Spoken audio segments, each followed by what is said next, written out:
The Dr. Oba Tashaka Show. Free your mind, and the rest will follow. A show for all who are on the journey to discover the truths about their identity, history, culture, politics, spirituality, and family relationships. This is a show for the Black Freedom Movement and the Black Power generation and the hip-hop generation, including Black Lives Matter and associate activists, all of whom are seeking change. Dr. Oba Tashaka and his guests are dropping knowledge and insight from his successful organizing, research, writings, and innovative thoughts, the best of which have piped into God's mind to lift you up higher and higher. To the bosses, OGs, rappers, influencers, and those looking to evolve from the constraints of misinformation and miseducation to build a foundation for personal growth, love, and mental freedom. Check out the wisdom of the OR. Yeah, that's the original revolutionary, Oba T, who inspired 1 million black men with his rousing speech at the Million Man March, and who continues to fight, write, and speak the truth. Dr. Oba Tashaka is one of the deepest deep thinkers in the world today. A quote by Dr. Asa Hilliard. Dr. Oba Tashaka, then Bill Bradley, was the best leader organizer in the Congress of Racial Equality, CORE. An endorsement from Dr. George Wiley, Associate Director of National CORE and the best organizer blacks produced in the 1970s as the organizer of the National Welfare Rights Organization. The Dr. Oba Tashaka Show. I first met him back in 1972 when I was just graduating from high school and starting college. He was the mentor for the Pan-African Student Union. Through his guidance, we overtook the student government in 1974. Dr. Oba Brother Tashaka is a visionary. He's a scholar. He is a prolific author. He's written several texts. He's written The Legacy of Malcolm X, so that's very befitting for him to be our speaker tonight.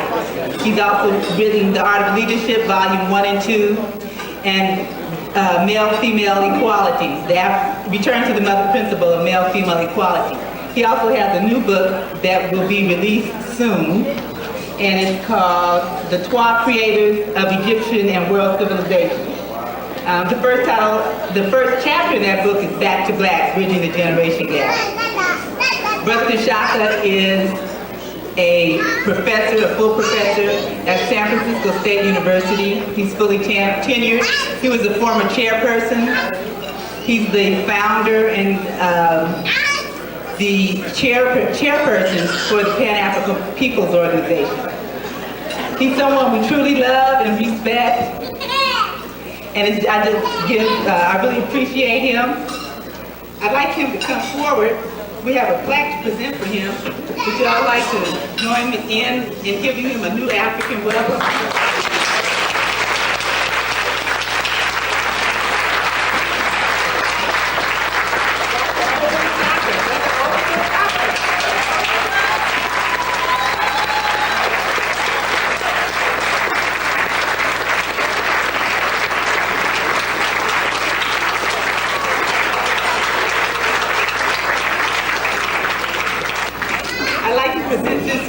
On behalf of the New African People's Organization and the Malcolm X Grassroots Movement. The plaque reads, the Malcolm X Grassroots Movement presents the Malcolm X Self-Determination Award to Dr. Oba Tashaka for outstanding service in the spirit of Kuji Chakalia, February 22nd, 2003.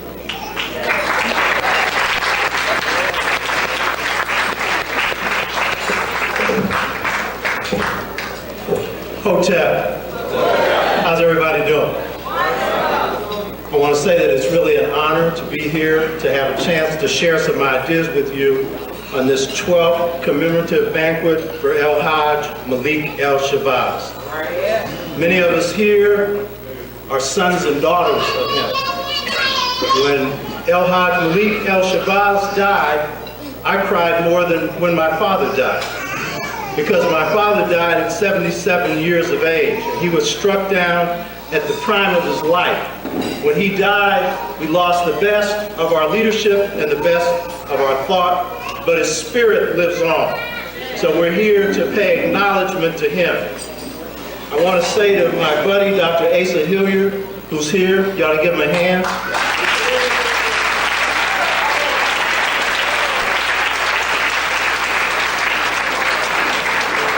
This is a brother who speaks more around the country than he probably can keep track of. And he took the time out of his busy schedule after his airplane was delayed and stalled out of the Atlanta airport to come here, to be here tonight. And this is a brother who has backed me. When I went up for tenure, they ran a counterintelligence program on me, as they've done 3 times to try and take my life. I fought him. Dr. Hilliard was in charge of my tenure committee. And there was a time where I was ready to really dig in and really get ready to fight. And Asa pulled me to the side and he said, "Brother, you need to stop fighting. You've already won." That's Brother Asa for you. I want to say to the Malcolm X Committee, the Grassroots Movement, the African People's Party, the forerunners of them, the Revolutionary Action Movement. Some of you may not know about RAM. That was the most conscious of the organizations we had in the 60s, who sent us out a lot of literature on the Black liberation movement and helped wake us, a whole lot of us up. So to see them continue to do this work is inspiring. So I'm really honored to be here. My presentation this evening is entitled African American Culture, a culture, not a subculture.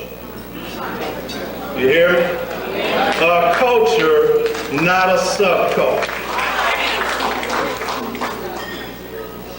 We're in a very serious time right now. We see that a right-wing administration was put into office by the Supreme Court. Not elected, but selected. And we see that this right-wing administration is carrying out an agenda that reflects the Western worldview. And this agenda is Iraq today, the Middle East tomorrow, and us at the same time. And we see that at the same time the world has mobilized an opposition against this right-wing Ku Klux Klan redneck administration. And they find themselves in isolation.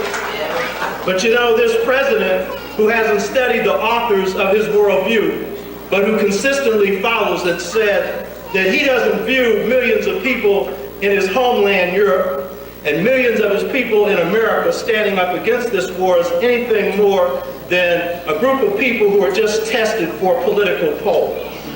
But we have to say that we regard an attack against Iraq as the same as an attack against our people, because we know that the same forces that will attack them have been consistently attacking us for the last 400 years. We know that September 11th was used as a justification to carry out what I call crypto-fascism. Because what you're seeing is the emergence of fascism in this country. There was a white author in the 60s who said that white Americans would probably give up their freedom in the name of security. And what you see is that these whites in the White House, with their Negro Oreo cookie advisors,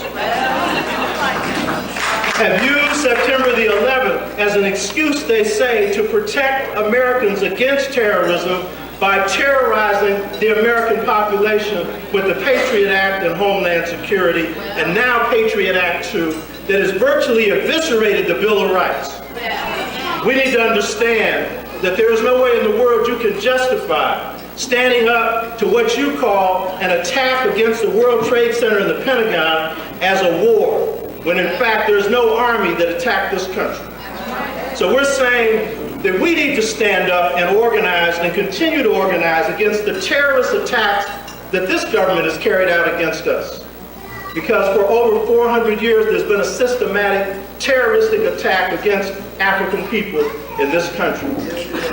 Most importantly, the most serious part of this attack has occurred since 1968. I really want to stress this because while slavery was more dehumanizing than what's happened to us since the post-60s, what's happened to us since the post-60s is far more sophisticated, far more subtle, and therefore has been far more devastating to our rich culture. What am I referring to? Hostile, powerful external forces arrayed themselves against us no sooner than El Hajj Malik El-Shabazz was barely in his grave before they assassinated Brother Martin Luther King, in the form of drugs that were put into our community. Drugs brought in by the CIA. In the form of redevelopment programs that systematically broke up black communities and destroyed black businesses. The drugs that came into our community drove a wedge between the youth and the elders and helped erode our rich extended family community. You hear me? We have seen unrestrained violence in our community. One of my students was telling me last Wednesday, a street dude, with his head wrap on and everything else, a conscious brother comes out of a war zone to go to class, and he told me that in Richmond, the police come in and drop boxes full of M16s and 357 Magnums, boxes full. And you wonder why there's so much violence in our communities. So our communities have been hit by foster care, which has taken young black children and warehoused them and put them into a new slave trade, where most of the parents that they're getting, foster parents, are getting $35,000 a year, in most cases, to abuse them. Am I telling the truth? And so what you're seeing is young black children who are being moved from one household to the other, never experiencing love. And so now we have a love deficit in African American communities, and we have some young people who are coming up now who have received no love, and since they've received none, they don't know how to give in. You hear me? These and many other powerful external forces, as I noted in my book, The Mother Principle, has created a phenomenon that we don't really understand because we're too close to it. It has put us in the position of choosing between two cultures. You hear me? Many of us have stepped outside of our culture. And my main theme tonight is going to be on how we reconstructed culture and slavery, because we better go back to black to bridge all the gaps that are messing us up. In fact, we better go black to the future, as the rap artist said. Isn't that right? But the fact is that these powerful external forces have put us in a position where we've been organizing in the Fillmore now as a part of a pilot project to spread across this country to strengthen extended family communities. And if I ask you what is the most pressing problem in the African American community today, most of you wouldn't get it. The youth would in most cases, but most of the adults would not get it, and the reason is we're too close to it. We would say it's economics, we would say it's violence, disrespect, a whole lot of things, disrespect towards women and all these things. But what we've observed, and this is a new phenomenon, and this is an indication that something seriously is wrong in our communities and we need to address it, is that we've gone door to door, we found that the central problem, and I will tell you it's a problem in Atlanta, it's a problem in Oakland, it's a problem in Chicago, across this country. This is something that white people used to have as a problem before, and we didn't have it as a problem. It's the generation gap.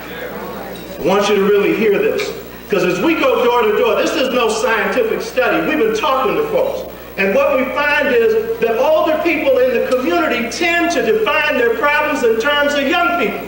And young people tend to say that it's older people who are not paying attention to them, not passing on history to them, not passing on leadership to them. And let me give you the indicator of how serious this is. There's a great book that's come out called I've Got the Light of Freedom. It's a classic work on the struggle of Mississippi activists. The bile of Mississippi, everyday black folk. And you know what the author concludes? He says that black activists in Mississippi, those who came out of the struggles of the 60s, are no longer passing the activist traditions on to their children. Hear what I'm telling you? I ain't coming in here to pat you on the head. I'm coming in here to tell the truth, because you should know the truth, and the truth can set you free if you act on it. You know what I'm telling you? So that what we have to do is literally construct strategies to bridge the generation gap. We also have to construct strategies to bridge the amnesia gap, because y'all know we suffer from historical amnesia.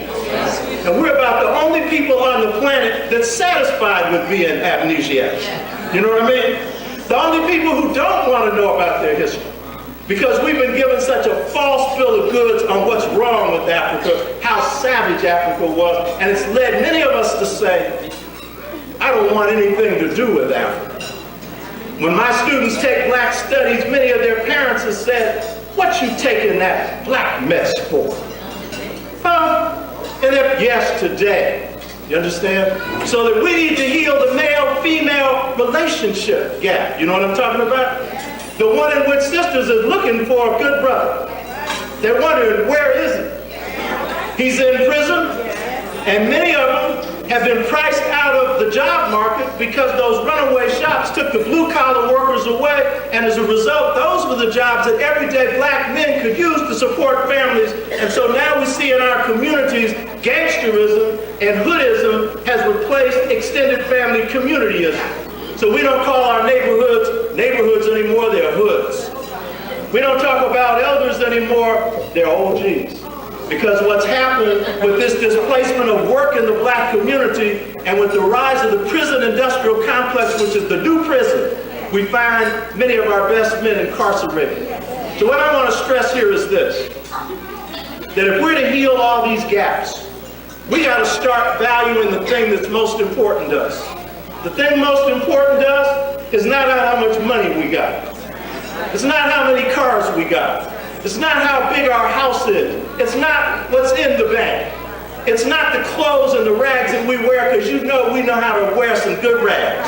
You know what I mean? The most valuable thing that we have to preserve, respect, and maintain, and in this case protect, is our rich African and African American culture. Yeah. The basis for bridging the gap between the generations is culture, because even though some people in my age will put down hip-hop, as one of my best students, Ricky Vincent, who wrote a classic work called Funk, it's been translated in at least 4 languages, he said, hip-hop is nothing more than a renaissance of funk. You hear me? Hip-hop is based on the premise of African culture, the funky word, as the hip-hoppers say, word up. Isn't that right?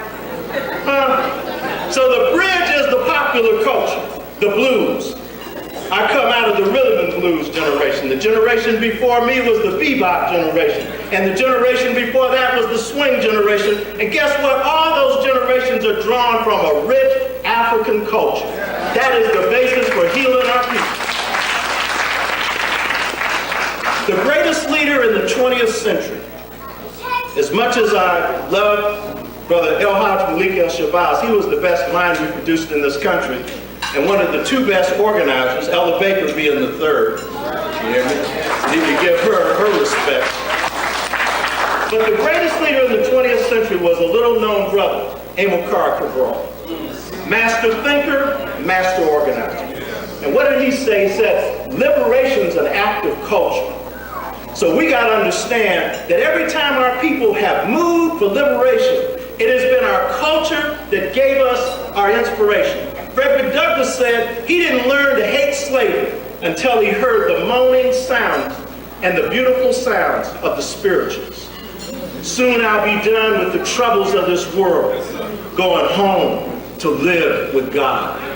Sometimes I feel like a motherless child, a long way from home. It is this culture that has nourished us. Cabral also made this comment. He said that if we are to draw from our culture correctly, we've got to study it, but we have to internalize it. He called it mental conversion. Because you may not know this, Cabral came out of Cape Verde, and Cape Verdeans were assimilated. They thought they were Portuguese, just like a lot of us think we're Americans. You understand?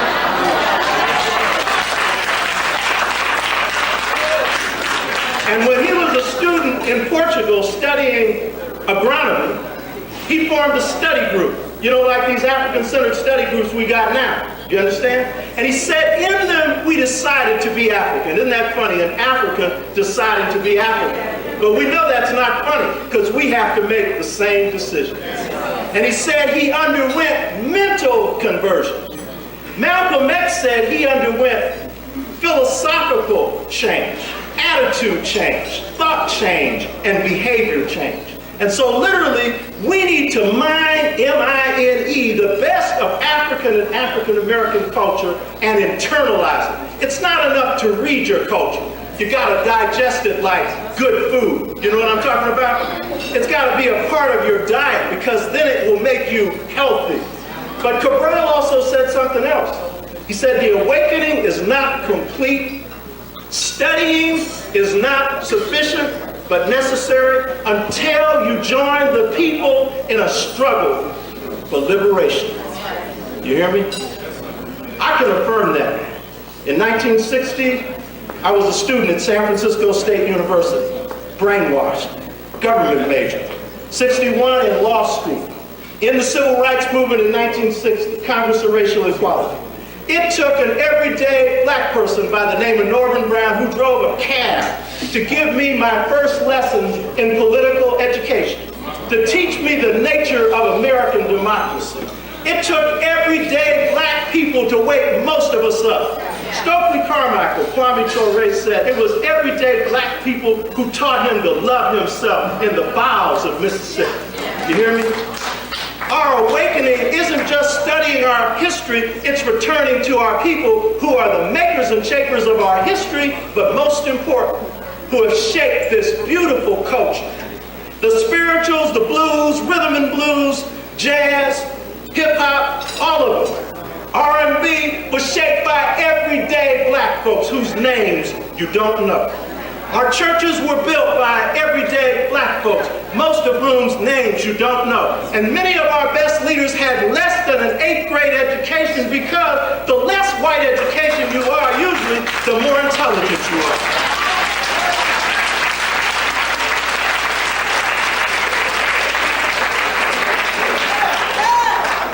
So you see, I never think I know more than the people. Because the people are the ones who educated me. In fact, the baddest black man I ever knew was my father, a little 5'6" black man who was rearing his foot behind Ku Klux Klansmen in Orange, Texas when he was 11 years old. You hear me? A lot of us have black men and women like that in our families. Isn't that the truth? They're the expressions of our family cultural history. So we've got to draw from the best of our past, we've got to internalize it, and we've got to join our people in struggle at the same time. But here's the thing, because my theme tonight is African American culture, a culture, not a subculture. See, many of us have not valued this culture. You know what I'm telling you? Many of us have not. Many of us have not taken the time to systematically study it. For example, if you want to know African American philosophy, study African American music. Because the deepest part is in jazz. If you want to look at the deepest philosophers we have in African American culture, study Dizzy Gillespie, to be or not to buy. Study John Coltrane. Study, even though Miles had his problems, Miles Davis. There were some things he didn't get together, but he sure was creative. We have not, as a people, systematically taken our culture and looked at it and asked ourselves what's good about it and what isn't. What do we need to keep and what do we need to discard? As a result, when those powerful forces hit us in the post-60s, our culture began to unravel quicker than at any point in our people's history because there was a residual of slavery. And that residual of slavery said that if it was white, it was right. If it was white, it was better. We've got to value this culture. That means we have to study African American culture as carefully as we study African culture. Because I'm talking to the Africanists in here. With the Negroes, I got to tell them to study both. But you're all into Africa, so you all need to look at this African American thing more because that's how we apply Africa to our reality. You know what I mean? So the thing is, we have to understand something. Many of our scholars have bought into the idea that we are either a subculture or that we have African carryovers. About the strongest most of our scholars have done is with African carryovers. Now, the argument that we're a subculture has been based on the assumption that our culture was wiped out during slavery. And we even hear nationalists say this. They'll say they destroyed our culture in slavery. We even say this. Am I telling the truth? We'll say they wiped out our language, they wiped out our religion. You know, we couldn't practice our lineage systems, they wiped our culture out. But this is the thing to understand about culture.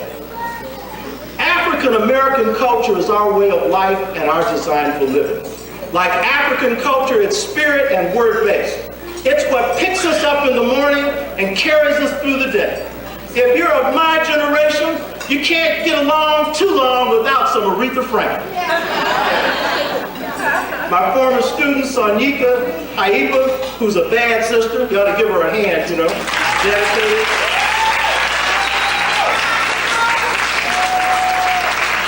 She saw that I had my Walkman on today, because when I work out, I put the Walkman on, because I can beat the machines if I got Aretha or James Cleveland. She said, "What you listening to, jazz?" I said, "No, I'm listening to some gospel music." Because that's the most African part of us. Jazz is too, but it's the most African part of us.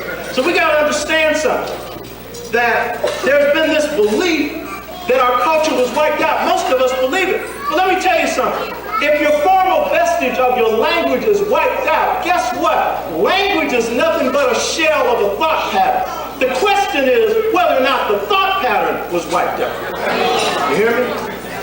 They can wipe out your drums, but we know what black people did. We made the body a drum. Gospel music is the only form of polyrhythmic music we've had until bebop came along, because every other part was monorhythmic, because we were able to turn our whole body and our voice into a drum. Am I telling the truth? You hear me? So there's something about culture that's deep, it's subliminal. It's inside of you. In fact, I'd say you can take the African out of Africa, but you can't take Africa out of the African. Isn't that right?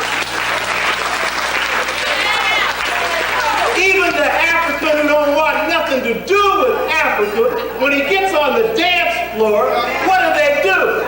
Their hips start to swing in the direction of Africa. Even when that brainwashed brother brings a white girl home, you understand?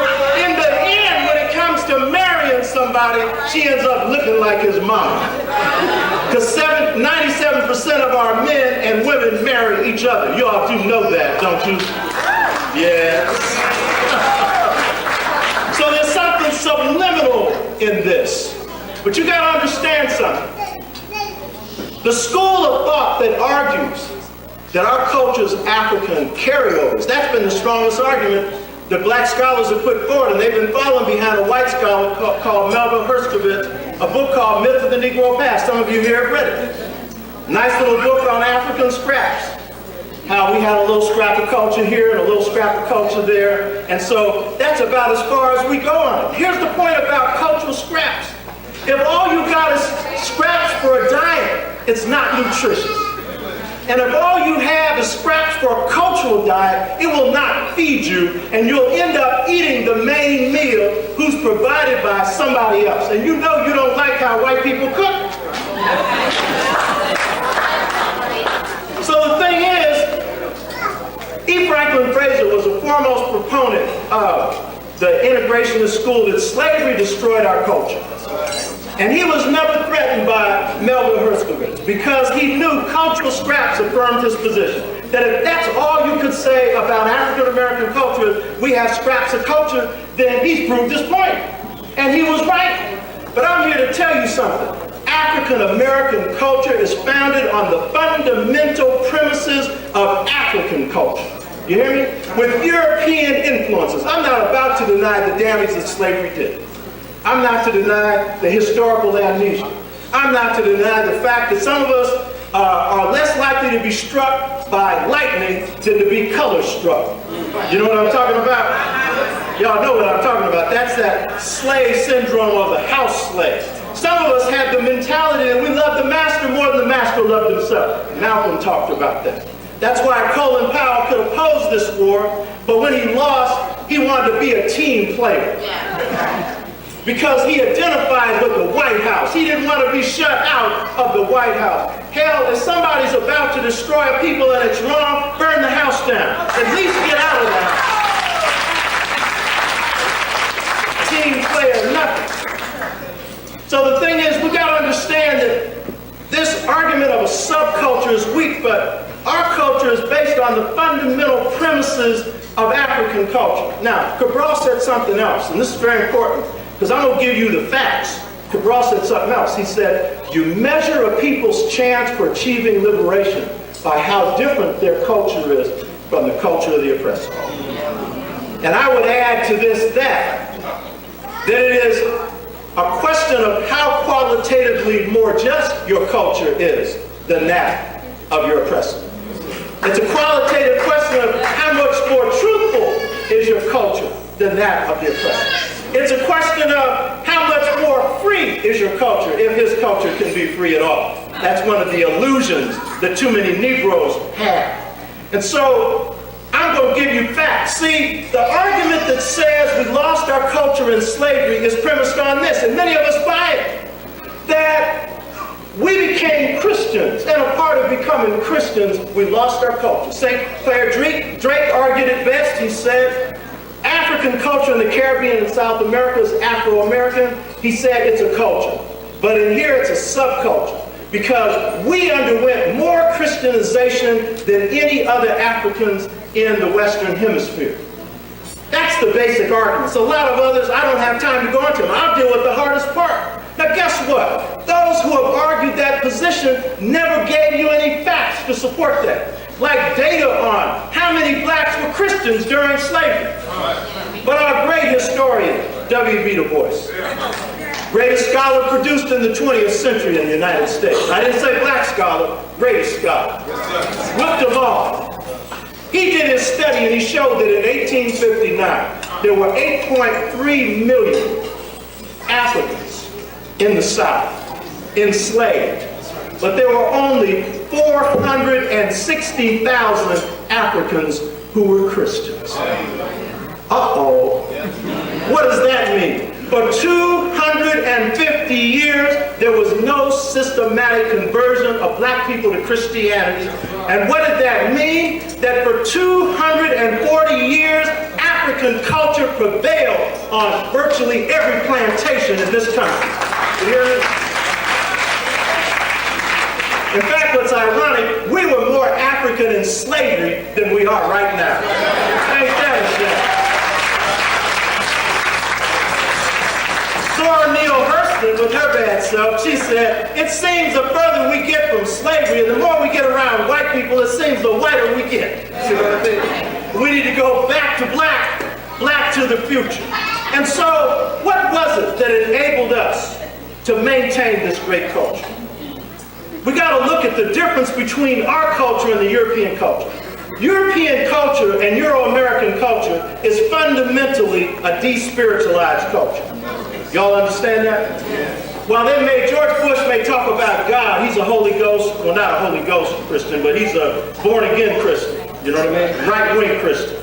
He's going to bring God to the whole world. Save us from those kind of Christians. But the fact is that if you look at the European, he took spirit out of every dimension of life. Adam Smith took spirit out of economy. John Locke took spirit out of politics. Every major thinker, Karl Marx, took spirit out of economics, and his was a radical interpretation, so he thought. And so, I mean, if we look at Western thinkers, Hegel took spirit out of his thoughts. And what do you see? Therefore, the European has reduced the universe to a material equation. Everything is matter. Paul Robeson, one of our greatest thinkers, he made this observation. You know, he was a multidimensional genius. He said somewhere around the Renaissance, but he said, I think it occurred early, and he's right, it occurred a lot earlier. He said, Western man began to deify reason so much that they stripped their thought of any kind of intuition. And he said they reached a point where they could no longer really determine what was true. And he said as a result, Europeans have been incapable of producing great art or great music. In fact, the European has so rationalized everything that Hegel created this notion that God was reason. You hear me? And so what we see, and a lot of us see, this is heavy stuff because we think, well, what's wrong with reason? Nothing wrong with reason. It's just when you strip it of intuition.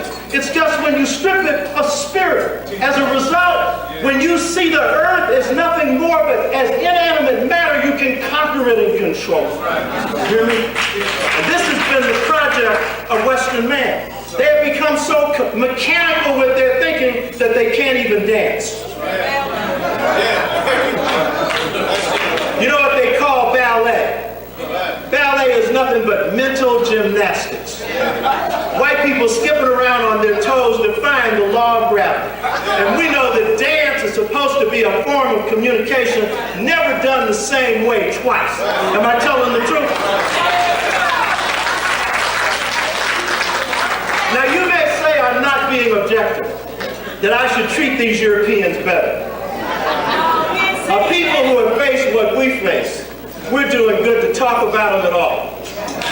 My book, The Mother Principle, has only one small chapter on them, and it's the only chapter that doesn't have any illustrations because I couldn't think of anything beautiful to preface the European worldview. You hear me? You need to understand something else.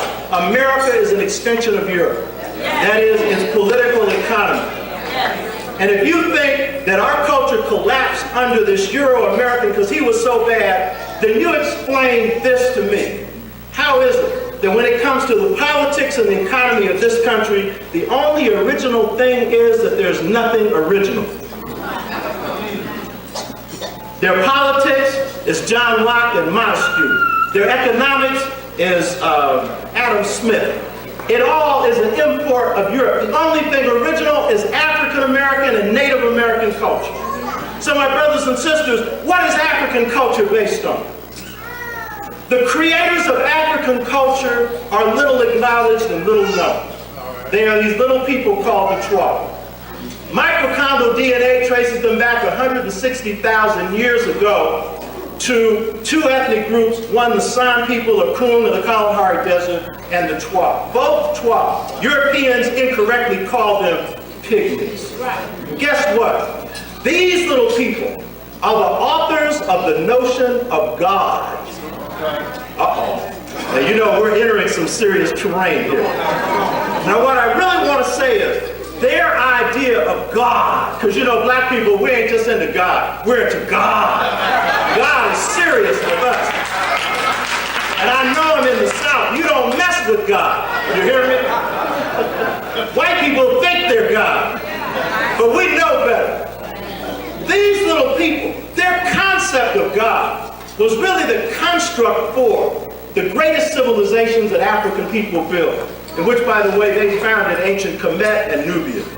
It was this concept of God that, unlike Christianity, is inconsistent with science. Their concept of God is a spirit science. It is perfectly consistent with modern-day quantum physics. You hear me?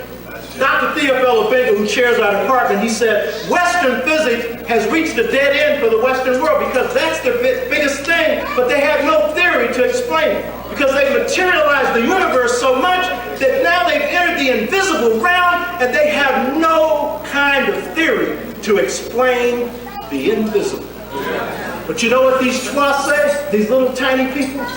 They say God is vital force. Hear me? They say it is the vital force of God that is the energy that gives life to the entire universe. They say it is the vital force of God through which man and woman and all his creatures can achieve perfection. Ain't this heaven? The Bambara, who also have a connection with these Twa, but they lay the foundation for this spirit science for Africans. They say God is infinite force outside of space and outside of time. You hear me? If that isn't quantum physics, I don't know what it is. Except quantum physics doesn't know that the greatest physicist in the universe the greatest scientist in the universe, the greatest artist in the universe, the greatest mathematician in the universe is God. You hear me? Africans understand that. You hear me? If you look at these ancient Kemites, they drew from this spirit science. And if you look at their account of the noon, it is perfectly consistent with this idea of God as vital force, because it is the idea that this watery matter is atomic energy. This watery matter is particles and waves, and out of which comes the creator. So what we see here is that these 12 are the authors not only of God, but of one God, but not monotheistic killer cults. Because in the name of one God, too many people have been killed. Too many people have been put in slavery. These are not a people who try and convert anybody, because while you may say they gave birth to religion, in truth it was a spirit system, because there's no word in any African language for religion. Hear what I'm telling you? Nor in Native American languages either. And so, why is this important? This notion of spirit, which is also the secret to why these 12 are considered the most just people on the planet. They have no murderers among them, no rapists among them. You understand? None who have committed any serious kinds of crimes. That's why to this day, even a white historian by the name of Basil Davidson said that the African is still the most moral person on the planet, and I would add, as messed up as we are. You hear me? Because we have such a high standard to draw from. These little tiny people. It is from the little that the great comes. It's from the seed that life comes. It's God who is no thing but everything. So what does this have to do with African American culture? Because the European culture is despiritualized. Spirit's not in it. In fact, for them, it's a spooky idea, spirit. Africans say matter's real. But more real is non-matter, is spirit, because the source of matter is spirit.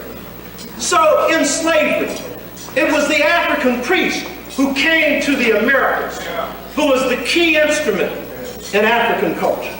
W.E.B. Du Bois, when he went to Fis, because he had come from a white community, so it was his real first experience being among blacks. And during the summer, he would travel into rural areas, and he loved black folks. He wrote this classic work called The Souls of Black Folks. And what he observed was this. He said, these Africans aren't practicing Christianity. He said, they're practicing a form of voodoo. The Afrocentric psychologists call it the voodoo in the black IQ. You'd be surprised how much voodoo is in you. You want to know? So he made this intuitive statement. He didn't do the research to back it up, but he was absolutely correct. He said that it was the institution of the African priesthood and the African healer that was the main institution. He said the sole institution that Africans brought to America. I would disagree. It wasn't the sole one. We took lineages, turned them into extended families. We had folk tales. We had music. There were a host of other things. But he was right. It was the principal institution. And he said this. On the plantation, it was the African priest who was the one who could tell a slave about the unknown. He was the one who could heal the sick. He was the one who could bring vengeance down on those who oppressed the slave. And he was the natural leader in the slave community. Now I've done my research. And when you check the research out, on every plantation, there were 2, 3, 4, 5, 6 Babalaos, or whatever they call it. In the Yoruba system, that means father of mysteries. And increasingly sisters, because in the Western Hemisphere, more and more sisters became priestess. You understand? Than on the continent. Even though you had priestess on the continent, more in the Western Hemisphere. And what was their role? Anytime an African had a problem, he went to his priest for what? He wanted to know whether or not, this is a very practical question, he'd get whipped. Ain't that practical? And so the priest would divine. And if the priest said, yes, a whipping is coming, his job was to protect you from that whipping. A lot of you now become Western educated. You say, how could he protect you from a whipping? But if somebody tells you that they're from Louisiana and they deal with this hoodoo, and a lot of you say you're not in it, you hear me?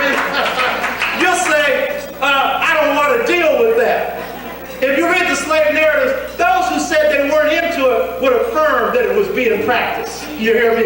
And chances are they were a part of it. That's right. And so, in one slave narrative, a slave is whipped.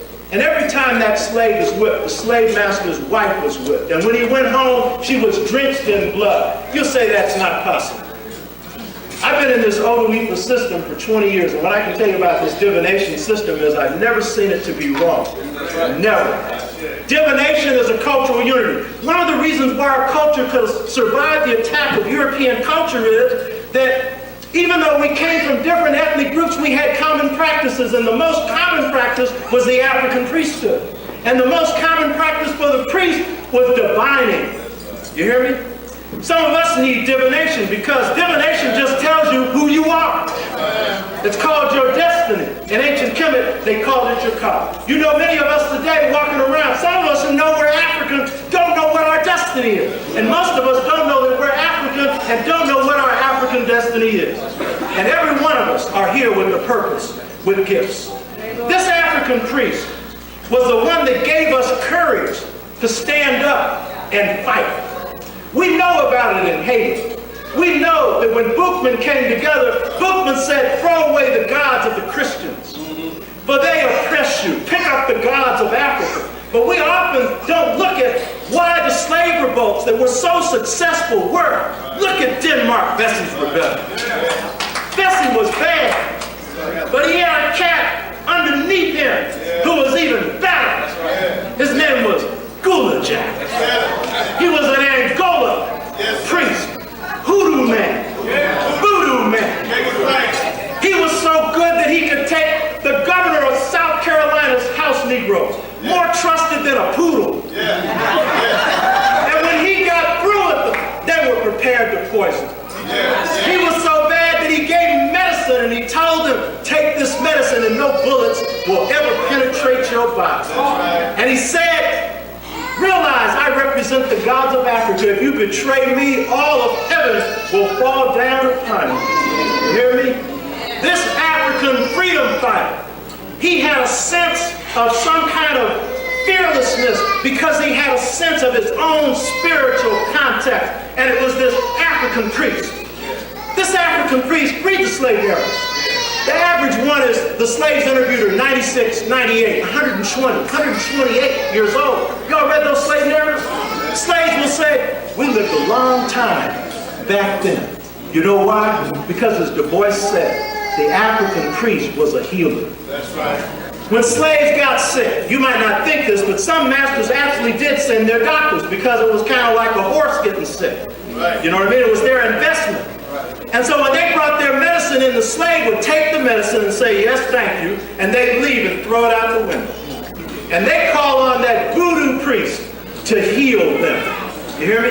And these voodoo priests were so good at healing that a lot of whites came for healing. I'm here to tell you today that we need some of that kind of healing right now. You hear me? Because we got kids getting sugar diabetes at 16 and 17 years old. Our diets are being shaped by fast food and grease. But these Babalaos understood herbs. They understood enemas. They understood how to clean your system out, how to be healthy. And our grandparents have this knowledge. You know the oatmeal medicine. Eat oatmeal rather than cereal. Some of us have been so sick of oatmeal, we don't want to eat it. But guess what? There's no cholesterol in it. I put honey on it, I put bananas on it because it's nasty tasting, but I eat it because my grandmother knew what she was talking about. You know you don't want to take that castor oil, but you know you need to clean yourself out. So this priest kept us healthy. But most important, and this is very serious, the African priest helped us create the hush harbors and the praise house. And the hush harbors was where we stuck away at night, in the forest, in the swamps, or in another slave's house. And we put our heads under a pot and we hushed prayers to God. You hear me? This was the institution of African spirit practices where we came together because we were sick of this white preacher who came on the plantation singing, slaves, don't steal your master's hogs. Slaves, don't steal your master's chickens. Read the slave narratives. They'll tell you that's all the preaching they got. And then they'd say, follow the Pauline epistle, slave, obey your master. Most slaves would never read the Pauline epistles. They would have nothing to do with it. But the most important thing that the hush harbors did and the praise houses did was that preacher man, that priest, would bring down the Spirit and it would possess the congregation. And this is the most important part of the African American so-called religious experience, is that it is rooted in spirit. Am I telling the truth? You hear me? You gotta understand how important this is, because I'm making a difficult argument, because we got a whole lot. I know I'm in the South. A lot of Christians. You know what I mean? But there's a fundamental difference between true African-American Christianity and white Christianity, and the fundamental dividing line is this. Christianity is the only religion, Western Christianity, that separates God from what he creates. And by the way, he's he in their religion. And therefore, God's external to man. God's external to nature. In fact, the Bible says man is given the power to control nature. I don't believe God said that. I believe the Hebrews said that. I believe that that was a part of their nomadic conquest mentality. But the fact of the matter is, if you look at the black church experience, it is rooted in spirit, and it is rooted in spirit being a part of you. Martin Luther King, in the early period of the Montgomery bus boycott, was hesitant, he was scared, and he wasn't sure if he would continue on. And then he said, I sat in my kitchen one night, and he said, the Spirit of God visited me. And ever since then, I've had fear no more. When you go into a true sanctified black church, you go into a true Baptist church, a true holiness church, not one of these sedity, middle-class Negro churches, where the preacher can't preach, where there's no gravy on the sermon, where they put you to sleep, where the choir is singing in straight notes. But if you go into one of these that's truly African, what is the whole service about? It's about bringing down the Spirit. Am I telling the truth?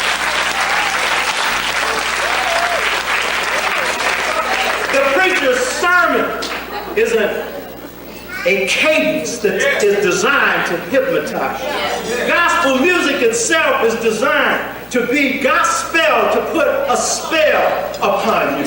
And so spirit is the fundamental thing about our experience. I'm going to tell you something else. Most black people ain't read the Bible, but black people know about the Spirit. And it's this Holy Ghost that has been the mechanism for hiding African spirit. So I'm here to tell you, African American culture is fundamentally spirit-based, and it's why we came out of slavery whole. Yes. Because we had the sense of God in us. We should have come out as hateful people and avenging people, but we came out as humane people, and that is truly beautiful. You hear me? So if we're going to compare the difference between our culture and their culture, because your chance for achieving liberation is how qualitatively different it is, then we got to understand that their culture is also one based on reason being separate from emotion. And ours is based on a word-based. Zora Neale Hurston said this. Most of you haven't heard this. This is a real heavy observation. Hieroglyphic mentality. That's right. What does this mean? Western culture is a written culture. Everything's in writing. Everything they do has got to go according to a written script. I used to play baseball. Coaches like to tell you what pitches to throw. If you watch football now, the coach has got the earphones on the quarterback telling him what passes to throw. You understand? Everything's scripted out. Their dance is scripted out. You can bet the war plan for Iraq has got any number of scripts for it. You understand? But Africans come out of a different culture. It's a word-based culture. Though we gave birth to writing, our writing, as Dr. Carruthers calls it, is authoritative utterance, metudechi. You understand? Meaning that our writing imitates our speech. It's authoritative utterance. It's like we're speaking. We have what we call orality in the literature. When black writers write, they usually write the way they speak. Is that right? Because it's the word thing for us. When a black musician plays a saxophone, John Coltrane, he will go to a sanctified church and hear that preacher say, Amen, and come back and squeak it out. on his saxophone, because the instrument that we play is designed to reproduce the human voice. And let me tell you something. I don't think there's too many singers that can do better than Aretha Franklin. But when one of the best singers in the history of the world can say that her singing is modeled after her father's preaching, then you know you're in a different kind of culture. It be truly, as the hip-hop and rap artists say, a word up culture. The word is everything for us. But Zora said we have this hieroglyphic mentality, where as everything is all written out. She said, black life is dramatic. Y'all know that. She said, you know, when you see a brother walk down the street, he's got that walk. You know what I mean? We have perfected that walk. Y'all know what I'm talking about? That walk says, sister, look at me, there ain't no man better than me on the planet, and you know it. And each brother has his own personality walk bred into it. Brothers take time to get their walk together. Is that right? We call it stepping. You know what I mean? And sisters. Sisters do not have to go to any school to have a foot put on their head to know how to walk. Sisters just got that thing going. They know how to shake it and make it. And then they let you know you can't touch it. See how fine I am? Nobody's fine. When Ray Charles sang about Georgia and they brought him down to this cracker state called Georgia, they didn't understand the joke was on him. Because he wasn't about to be singing about no state that hung black people. He was talking about some sister named Georgia. You hear me? So Zora said we're dramatic. Jacob Carruthers said African speech, meta nature, is dramatic speech. He called it a walking, talking, doing speech. Now here's the point I want to make. See, one of our big arguments about we lost our culture in slavery is we lost our language. And that is sure enough proof that we lost our culture. Dr. Theophil Obenga, who's a linguist, I am not. I was discussing this with him last year. You know, he's Dr. Cheikana Diop's best student. He and Dr. Jacob Carruthers are really the two best people in ancient Kemet in the world. Both of them. Dr. Jake from Chicago, little brother, heavy brother. And what he said is, just because you change a people's language doesn't mean that you really fundamentally change their culture, because their thought pattern continues. And Zora said, this was her conclusion, therefore, white people think in writing, black people think hieroglyphically. What does she mean by that? You know that meta nature, Jacob Carruthers makes a point, he said that when you see meta nature, it portrays what it is. So if they're talking about speech, you see a mouth. If we're talking about hearing, you see a ear. Smelling, a nose. And Zora was making the same point. And what she was saying was that our speech is action-oriented. Now, if you go to Gardner, who is one of the authorities on Egyptian language, he will show you the key difference between meta nature and English, between African language and English is this. There is a thing called the verbal sentence. And it's where the verb comes first. You know the rule in English sentence structure is the noun comes first. You hear me? Now guess what? When you read the black Ebonics specialists, and some of us are so brainwashed, we don't want anything to do with Ebonics. I don't know if y'all remember, a few years ago there was a battle around Ebonics. My friend, Brother Oscar Wright, who comes from Mississippi, who's a multimillionaire, lives in the heart of the black community, started this Ebonics debate, and he said, I know I come from Mississippi, and I don't speak English. And he wanted to get Ebonics recognized in the public schools so we could get some bilingual money. And you had Jesse Jackson running around talking about, y'all know I'm not an Ebonics speaker. As Ebonics as you can get. So what you find with black folks is this. The Ebonics specialists say the key difference between black language and white language is the verbal sentence. The sentence where the verb comes first. So you can change the language, but as Zora Neale Hurston said, because this English was too dead, it didn't fit our lips, we had to change it. You hear me? Zora says there's such a thing as the verbal noun. Think about this one. Well, we take a noun and turn it into a verb. I'll give you an example. White people will say they're going to go to a funeral to bury Mr. White. The Ebonics thinking African will say, we're going to funeralize Mr. Black. White people will say, we're going to vacuum the rug. I was in Britain and heard this saying from a Jamaican. They say, we're going to Hooverize the rug.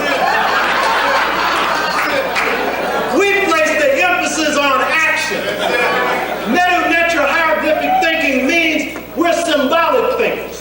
Most of our psychologists say this, you know what I mean? And so we think in symbols. When you see a black preacher preach, what's he doing? He's becoming what he's speaking about. When you saw Richard Pryor do his comedy act, he was one of the two best comedians produced, along with Miles Mayer. But she was bad too. What did Richard Pryor do? He would mimic whoever he was making fun of. He would become that person. So this hieroglyphic mentality is fundamentally different from this purely rational mentality because it's based on a synthesis of reason and emotion, intuition and logic. And we need it now. Because if you're going to teach kids in the public schools, or particularly in our own schools, we need to have symbolic forms of education so they can get more than one meaning to something. There's more than one way to solve a mathematical equation. There is more than one meaning to anything in life. We also need this meta-nature hieroglyphic mentality because, as the ancient Kemites said, speak truth, do truth. We gotta be the truth we speak. We gotta walk our talk. I'm here to tell you, some of us may say we didn't lose anything in Africa, but we have kept our African mind in spite of ourselves. You know what I'm telling you? Finally, I want to say this, because there are a lot of differences I can show you, but I just wanted to focus on a few. European philosophy and culture is rooted in chaos. I'm a philosopher. I study European, African, Asian, African American, The author of chaos theory comes from Hesiod. Jacob Carruthers notes that the founding European philosopher is a Greek sheep herder named Hesiod. He was illiterate. He was a poet. Now, we call that the oral tradition, but for white people, he was illiterate. But he founded their worldview. And so he also had this idea that came from the Greeks that the highest god was a god named Zeus. And Zeus, his quality was he did whatever he wanted to do. Nietzsche called this the will to power. But if you read Hesiod, the better term is arbitrary power or arbitrary freedom. I'm going to tell you something. Western culture is grounded in chaos, and it is grounded in the notion of arbitrary power and arbitrary freedom. They are getting ready to create chaos in the Middle East, and they don't care.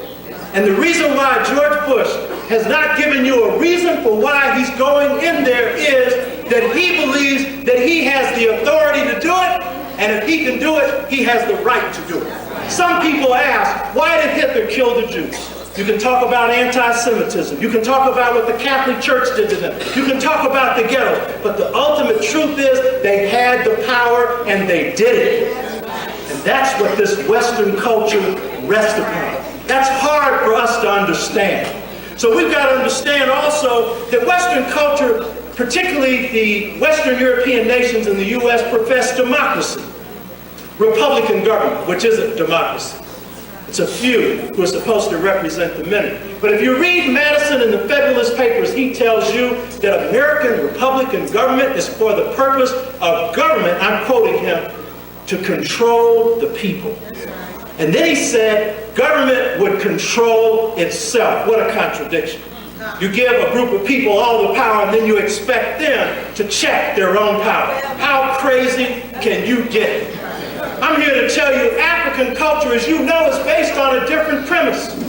The universe did not come out of chaos. Too many African philosophers make the mistake of calling disorder chaos. Our notion of the universe is that the universe came out of ma'at, harmony, truth, justice, balance, right order, uprightness, regularity, genuineness, reality. Reality is the ultimate meaning of ma'at, the rudder of heaven and the beam of earth. It is the direction of the cosmos.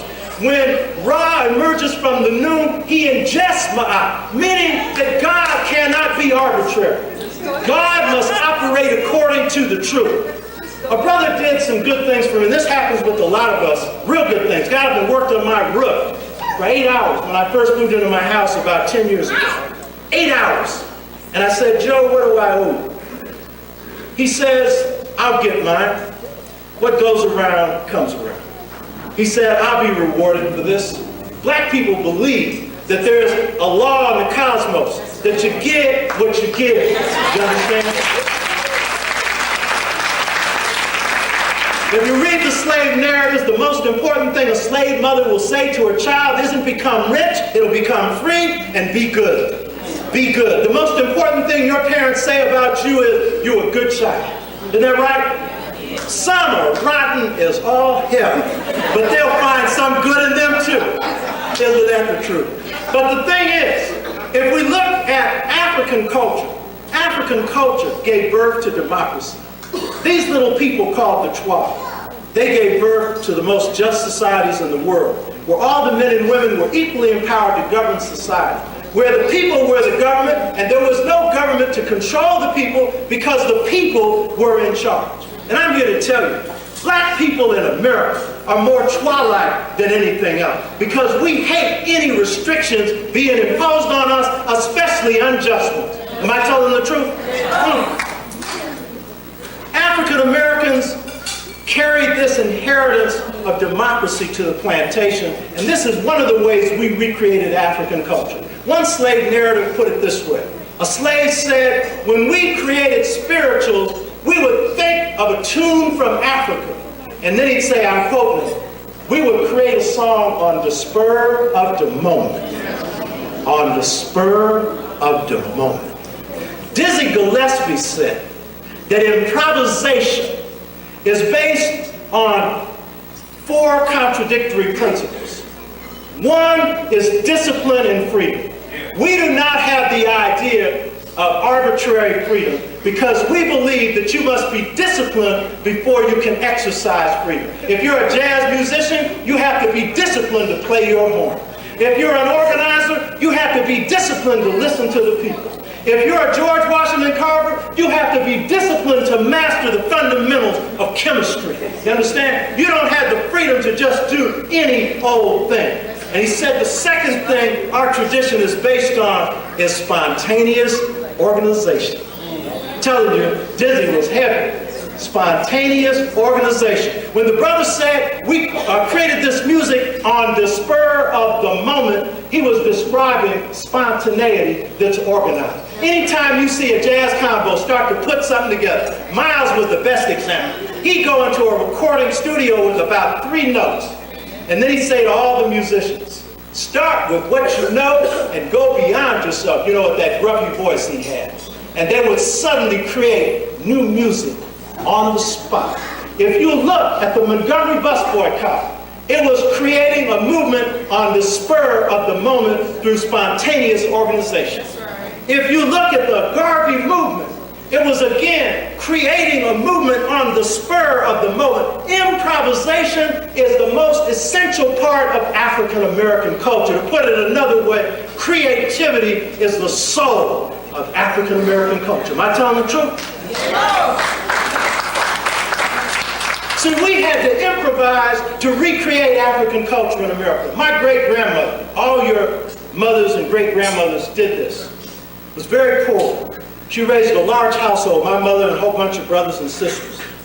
And they'd look into that cupboard, and they would look into that refrigerator, and there was really no food. And she would go into that pantry, and she would put her a pot up.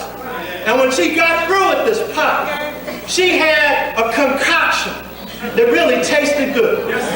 And she called it slop gully. Now, if she had called it slop, they wouldn't have eaten it. But the gullion made it sound good. It was better than McDonald's or Burger King. When you see a sister or brother go into the kitchen and begin to take that stuff and put it together, that's that improvising where we don't make the same meal 2 times.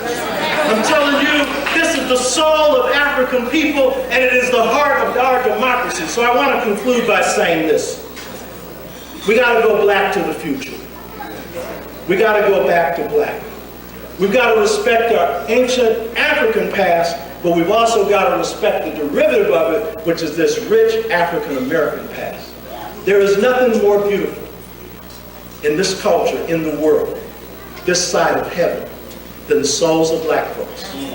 When you see the black folks in South Africa, when they were struggling against the odds they were struggling against, and it seemed like there was no hope, and they're still oppressed, you could hear those shouts and those cries, because we dance and we sing in everything we do. And you could say the souls of our people are too strong to crush.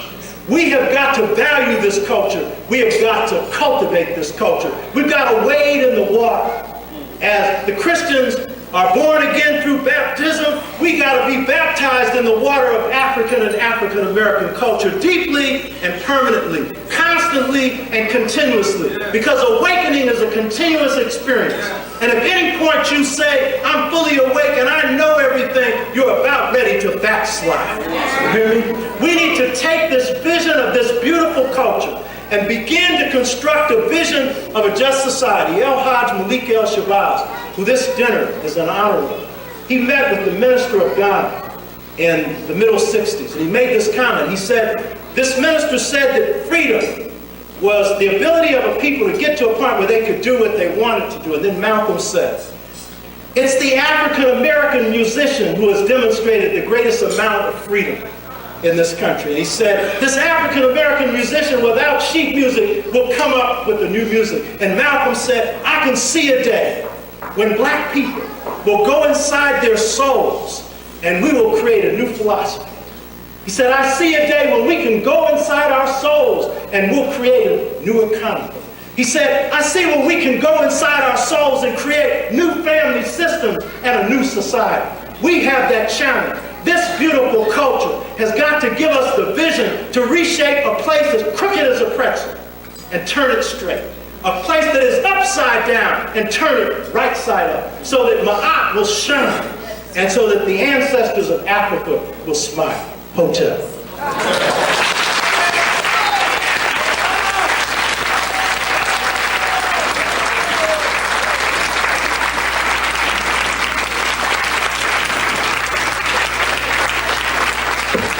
Give it up for Dr. Haiba Sonyika.